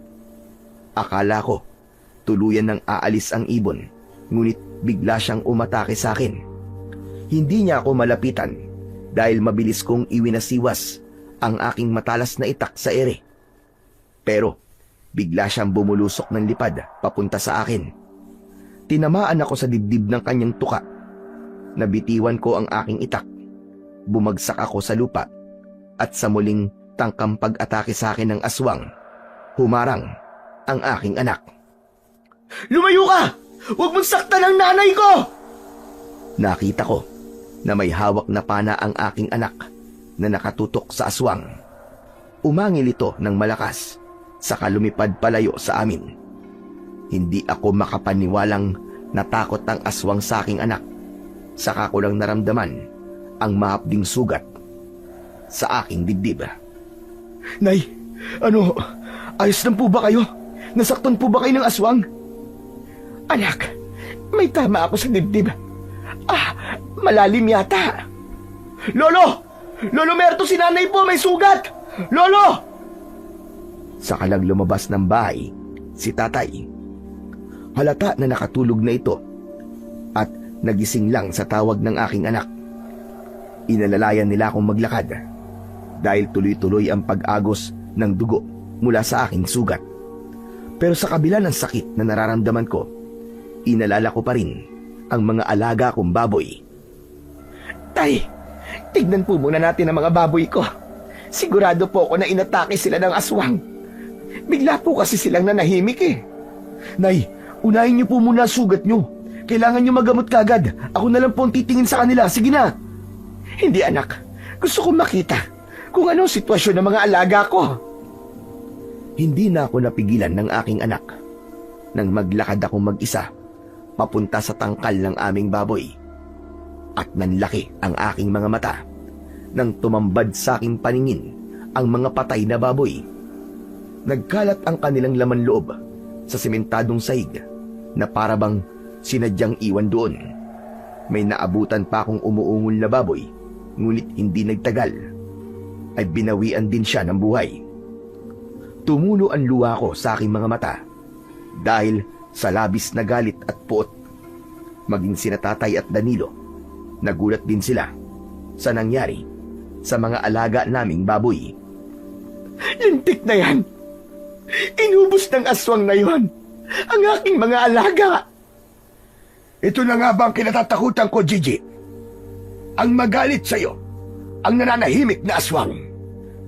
Dahil dyan sa kasamaan ng ugali mo, inubos niya ang mga alaga mo at sa susunod, natitiyak ko na ikaw na ang kanyang pupuntiryahin. Hindi ako natatakot sa kanya.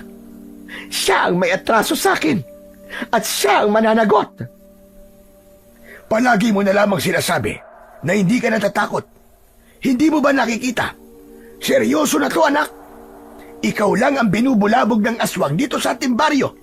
Ikaw lang ang bukod tangi na piniperwisyo ng aswang. Wala akong kasalanan sa kanya, Tay. Kaya hindi ko na kailangan tanungin kung bakit ako lang ang pinipinsala niya. Ito lang ang masasabi ko. Humanda talaga siya sa akin. Lintik lang ang walang ganti. Puro ka humanda. Puro gumanti. Ikaw ang humanda sa susunod niyang pagsalakay. Dahil natitiyak ko, hindi siya titigil hanggat hindi ka niya napapatay. Kasalanan mo kung bakit namatay ang mga alaga mong hayop. Ako pa ba sisisihin niyo, Tay? Ako na nga namatayan ng alaga. Ako bang nasugatan? Pambihira. Talaga bang ganyan kayo? Oo, dahil nag-aalala ko. Dahil mahal kita. Hala, sige na. Papasok na ako sa loob ng bahay at ihahanda ko pa mga gamot para sa sugat mo. Mabuti pa nga nang hindi niyo na ako sinisermonan dito. Nay, nag-aalala lamang po si Lolo sa inyo. Ang nangyari po sa mga alaga niyong hayop ay pagbibigay ng isang babala ng aswang na hindi niyo po dapat binabaliwala. Si Berting lang ang alam kong gumawa nito. Siya lang talaga ang uubos sa mga alaga kong hayop. Nay, pwede po ba tama na? Hindi niyo po ba alam kung ano nangyari kay Mang Berting? Kasalanan niyo kung bakit siya sinugod ng mga tao sa bahay niya sa Kakahuyan. Naniwala sila na aswang si Mang Berting. Aba, mabuti nga yun sa kanya. Alam mo ba, namuntik niya na akong patayin. Nakikita mo ba ang sugat sa pisngi ko? Siyang may gawa nito sa akin. Hindi po ako naniniwalang muntik kayong patayin ni Mang Berting, Nay. Bahala ka sa gusto mong isipin. Kung ayaw mo maniwala. Hindi ko po alam kung paano niyo po naisip na sirain si Mang Berting sa paningin ng mga tao. Hindi na po talaga kayo magbabago, Nay. Ganyan na po yata kayo habang buhay. Habang nagtatalo kami ni Danilo, dumating naman si Kapitan Nolan. Baka sa kanyang muka ang pag-aalala nang tumingin siya sa akin. Kung narito ka lang, para latagan ako ng mga batas mo, makakaalis ka na. Hindi ako naparito para makipag-away sa'yo, Gigi. Narinig ko na sinalakay kayo ng aswang. Kaya ako pumunta rito. Hindi ko kailangan ng simpatsya mo. Umalis ka na! Dahil sa sinabi ko, walang imik na umalis si Kapitan Nolan. Kaya naman, nagalit ulit sa akin si Danilo. Nay, ano ba? Hindi po ba talaga kayo titigil sa pakikipag-away? Patawarin mo ako, anak. Pero hindi na kami magkakasundo ni Kapitan Nolan. Ang gusto ko lang ngayon ay mahuli na ang aswang na yon at pagbayarin siya. Nay, nag-aalala po ako sa inyo. Baka ang aswang na umatake sa inyo ay isa sa mga tao na siniraan nyo. Kung tama ang sinasabi mo, anak, hindi ko to palalampasin. Nasugatan ako ng aswang kanina. Kaya may palatandaan na ako at makikilala ko siya. Kung yan po ang desisyon nyo, Nay, wala na po akong magagawa. Pumasok na po tayo sa loob ng bahay nang magamot na po agad ang sugat nyo. Kanina pa po tayo hinihintay ni Lolo Merto. Pagpasok namin sa loob ng bahay, nadatnan ko si Tatay na naghahanda na ng gamot para sa akin. Ginamot niya ang sugat ko. Pagkatapos ay agad ako nagpahinga.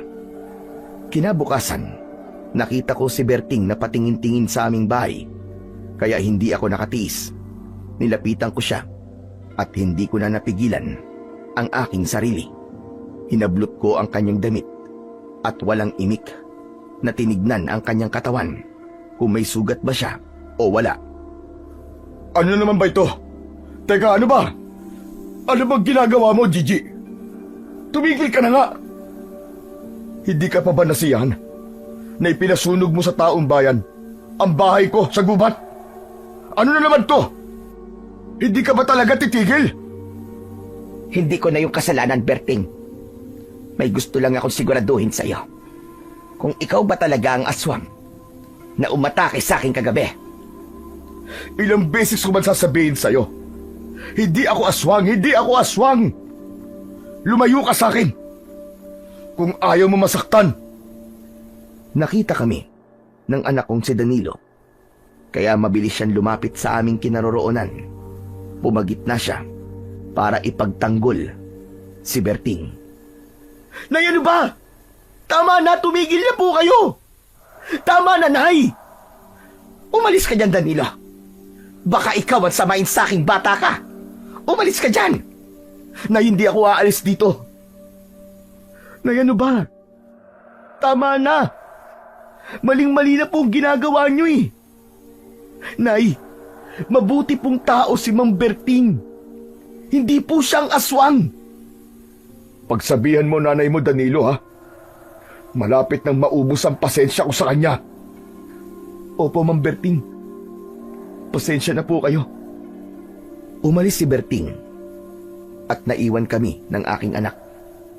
Pagkatapos ng araw na yon, hindi na ako kinausap muli ni Danilo. Nakarating din kay tatay ang ginawa ko kay Berting at maging siya ay hindi na rin ako kinausap. Paglabas ko ng bahay para magtinda ng longganisa, nilalayuan na ako ng mga tao. Wala nang nakikipag-usap sa akin na kahit na sino. Pinagsasaraduhan nila ako ng bintana, maging ng pintuan. Bigla akong kinabahan. Natakot ako sa klase ng pagtrato sa akin ng mga kababaryo ko. Maging ang mga bata ay umiiwas na rin sa akin. Saka ko lang naramdaman ng mga sandaling yon ang labis na pagsisisi sa aking mga ginawa. Sinira ko ang aking sarili dahil sa pagiging masama ko. Umuwi ako sa bahay at kumilos na para bang walang kasama sa bahay. Pagkalipas ng 1 linggo, hindi pa rin ako kinakausap ng aking anak at ng aking ama. Kaya naman, hindi na ako nakatiis.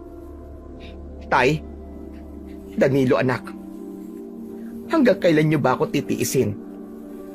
Kausapin niyo naman ako. Pati ba naman kayo? Ganyan na rin ang pakikitungo sa akin. Huwag niyo naman akong talikuran. Ngunit hindi sila nagsalita, ni hindi nila ako tinitignan. Sa halip, umalis sila ng bahay at iniwan akong mag-isa doon. Hindi sila umuwi ng tanghalian, kaya hindi na rin ako kumain. Hanggang pagsapit ng gabi ay hindi sila umuwi. Inaabangan ko sila sa pintuan. Pero ilang sandali pa ay biglang kumalam ang aking sikmura dahil sa labis na gutom sa hindi ko pagkain mula kaninang umaga. Kaya kumain ako, ngunit hindi ako nakontento. Para bang may hinahanap ang sikmura ko. Para bang nauuhaw ako. Natatakam sa amoy ng malansa. Namalayan ko na lang na tumakbo na ako papasok sa kakahuyan. Para bang gusto kong kumain ng hilaw na karne at uminom ng sariwang dugo. Kasabay ng nararamdaman kong sakit mula sa aking sugat. Pagsapit ko sa gitna ng kakahuyan, tumambad sa aking paningin ang isang nilalang na kanina pa pala naghihintay sa akin.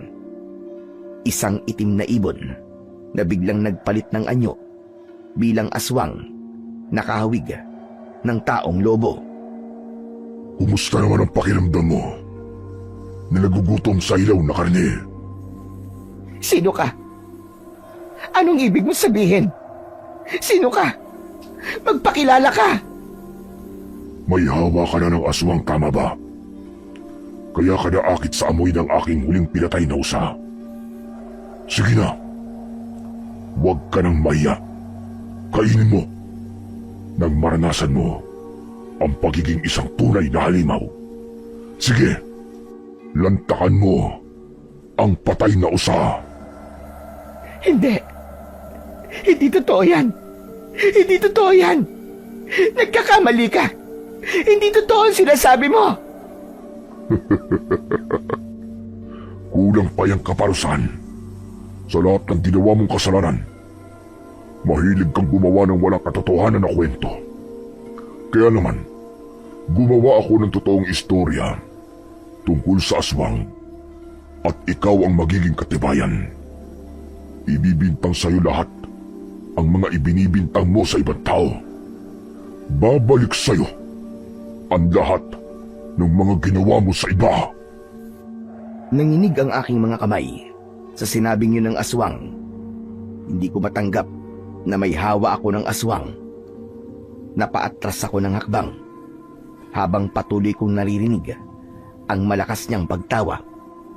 Tumulo ang malapot kong laway dahil hindi ko mapigilan ang aking sarili na tikman ang nakalatag na patay na usa sa aking harapan. Dala ng aking labis na galit, sinugod ko siya, sinuntok ko siya, ngunit agad siyang nakaiwas sa akin. Sige lang, magalit ka. Nang maranasan mo ang galit na nararamdaman ko sa mga ginawa mo, namnamin mo ngayon ang pait ng karma at kaparusang nararapat para sa'yo. Hindi. Hayop ka, demonyo ka. Hindi ako aswang. Hindi ako aswang. Hindi maaaring mangyari yon. Hindi! Hindi! Hindi! Tumakbo ako ng mabilis, pabalik sa bahay. Umiiyak ako habang papasok sa loob ng aming sala. Nadatnan ko sina Tatay at Danilo. Pareho silang nagulat sa nakitang itsura ko. Hindi sila makapagsalita nang bigla akong humagulgol ng iyak at napaluhod sa saig. Danilo, anak. Isa na akong aswang. Aswang na ako. May hawa na ako ng aswang. Tulungan niyo ako, anak. Itay, tulungan niyo ako. Anak, ano ba sinasabi mo? Inausap ako ng aswang doon sa kakahuyan. Sinabi niya sa akin na hinawaan niya ako ng pagiging aswang niya. Tulungan niyo ako, Itay. Huwag kang maniwala. Walang katotohanan na sinabi niya sa'yo. Wala kang hawa ng aswang dahil hindi nagbago ang iyong anyo. Sa tingin niyo po, niloloko lang ako ng aswang na yon. Pero ipaliwanag niyo kung bakit natatakam ako sa amoy ng dugo ng usa kanina na para bang gusto ko siyang lantakan. Anak, makinig kang mabuti. Humilahon ka muna. Kaya ka natatakam dahil ginamitan kanya ng tukso mula sa mutya ng pagiging aswang.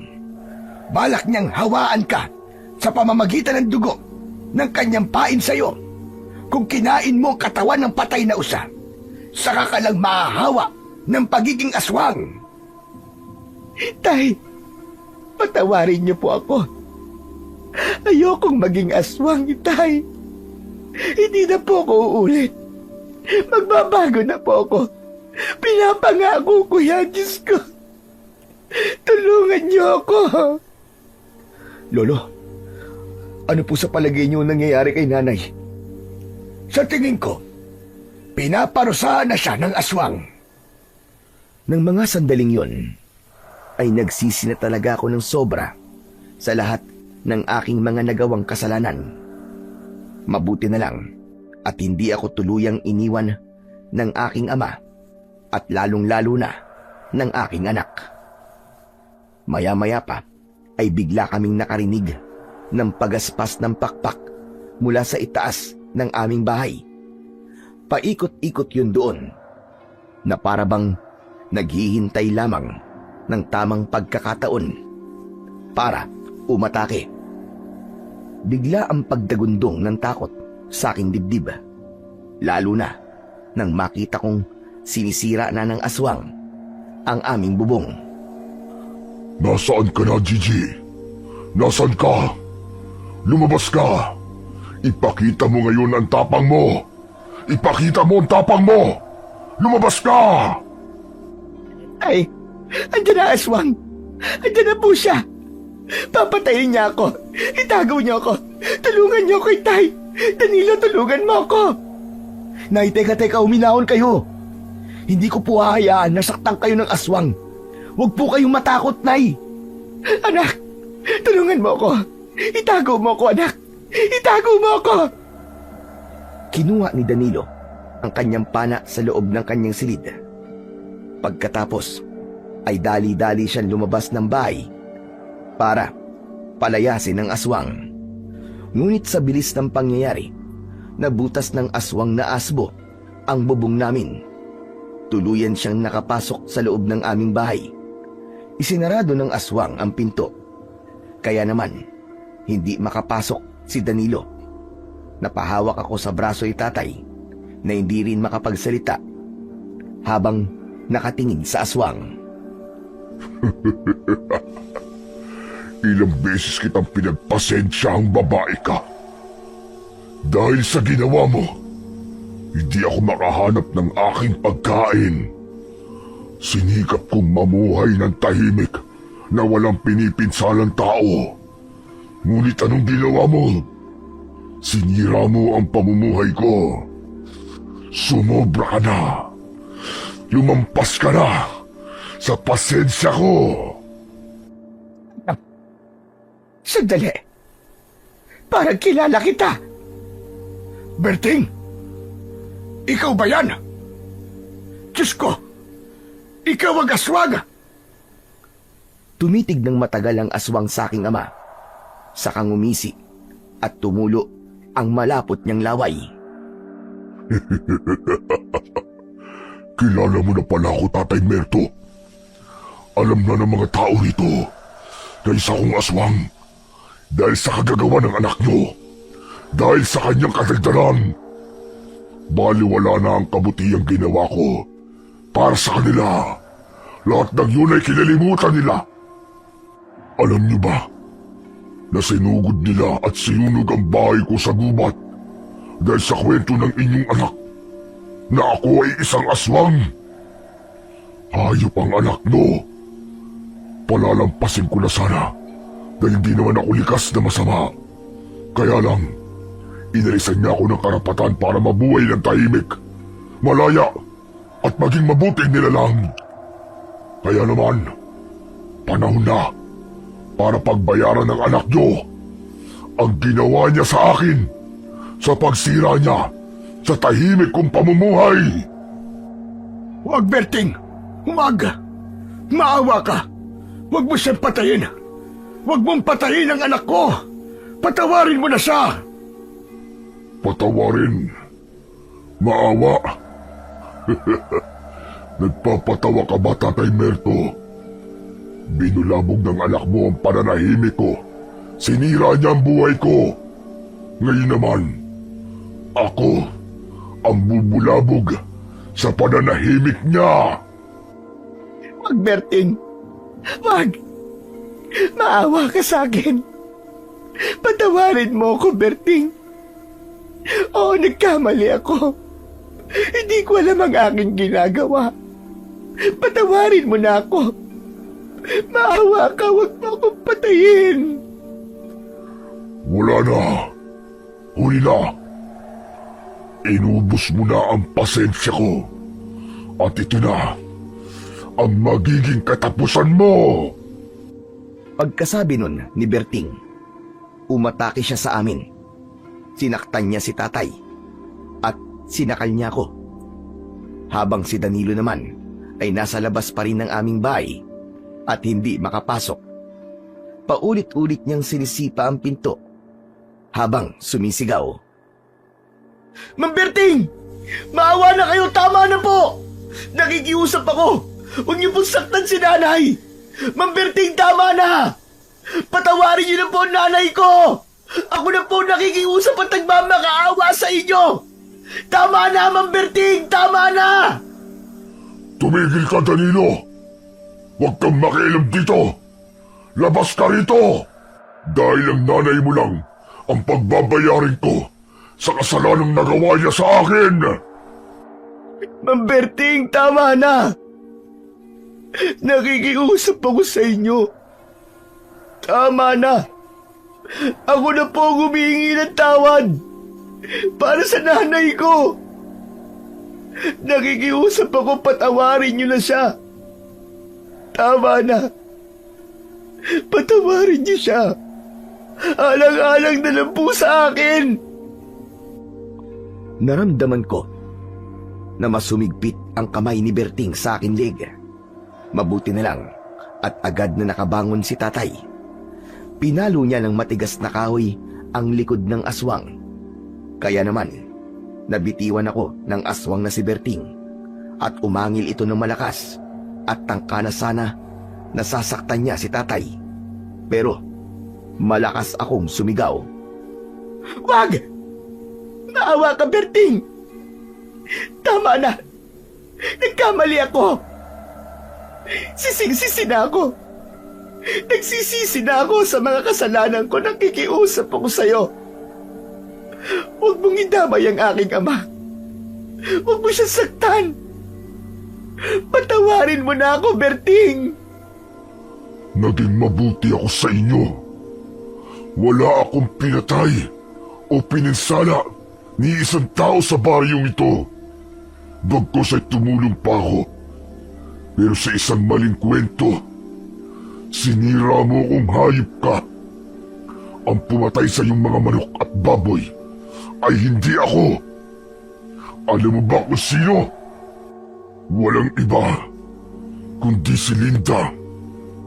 Si Linda ang pumatay sa kanila dahil sa labis niyang galit sa ginawa mo sa kanyang anak. Kaya nasa loob ako ng bakuran mo ng gabing noon dahil ipinagtatanggol ko ang mga alaga mong hayop para sana'y walang mamatay. Natatakot ako na baka ibintang mo sa aswang ang pagkamatay nila. Pero yun pa rin ang nangyari dahil sa katabilan ng dila mo. Hindi ako makapaniwala sa aking mga narinig at nalaman ng gabing yun. Isang pagkakamali na kailanman ay hindi ko na mababawi. Maya-maya pa ay bumalandra ang pinto at pumasok na ang anak kong si Danilo. Kasama niya si Kapitan Nolan at si Linda.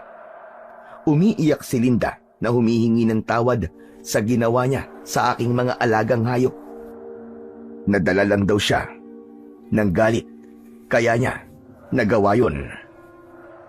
Eh paano naman ako na nadamay sa kalokohan ninyo? Ang gusto ko lang naman ay mamuhay ng tahimik. Pero anong ginawa niyo? Sinira niyo ang buhay ko. Berting, nakikiusap ako. Tama na. Patawarin niyo akong lahat. Kasalanan ko kung bakit humantong sa ganito. Patawad. Patawarin niyo ako. Ano pa nga bang gagawin ko? Nabunyag na sa lahat ang totoo kong pagkatao. Kapag nanatili pa ako sa baryong ito, lahat ng mamamatay na tao o hayop dito, baka sa akin pa ibintang. Hindi mangyayari yun, Berting. Kami ang nagkamali at nagkasala sa iyo ng labis. Huwag ka nang umalis. Tutulong kami para malinis mo ang pangalan mo. Ako na ang bahala na magpaliwanag sa kanilang lahat. Ako naman, bilang isang kapitan, ay nagkamali rin sa iyo, Berting. Inuulit ko, kaming lahat ay humihingi ng tawad sa mga nagawa naming paghuhusga sa pagkatao mo. Batay sa kwento ng aking asawang si Gigi. Yun ang katotohanan sa aking pagkatao. Asawa ko talaga, si Kapitan Nolan. anak namin si Danilo, naging biktima rin ako ng pangingialam ng tao sa buhay namin. At hindi ko matanggap na nagkahiwalay kami ni Nolan. Kaya nagbago ang aking pag-uugali at naging masama sa aking kapwa. Magmula noon, hindi na kami pinag-usapan ng mga tao dahil tinatakot ko sila. Tay, dapat sana si nanay ang humingi ng tawad kay Mang Berting. Mali ka, anak. Sa amin nagsimula ang lahat.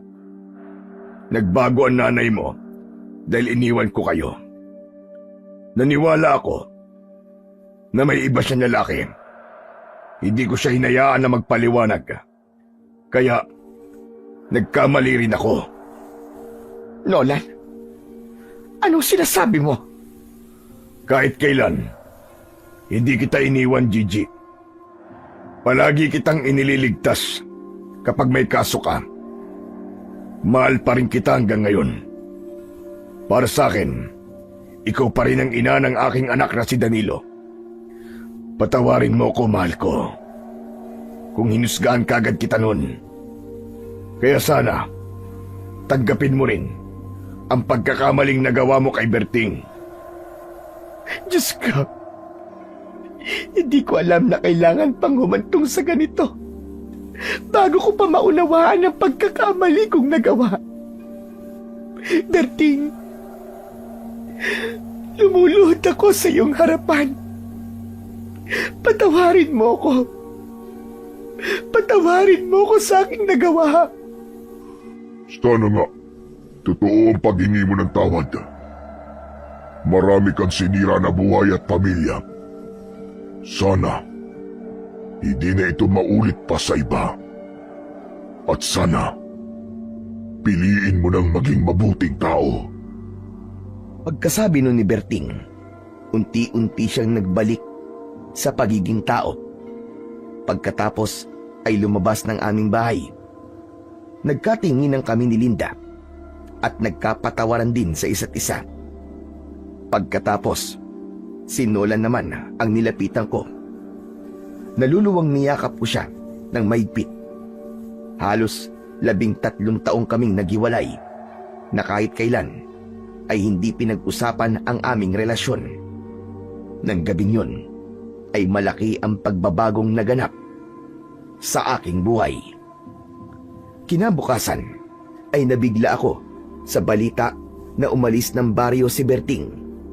Walang nakakaalam kung saan siya nagpunta. At hanggang ngayon, na lumipas na ang 3 dekada, hindi na siya bumalik at nagpakita pang muli sa aming baryo. Isang pangyayari na labis na tumatak sa aking isipan. Malaki na ang ipinagbago ko. Mas naging palakaibigan ako at mapagkumbaba. Hindi na rin ako nakikialam sa buhay ng ibang tao.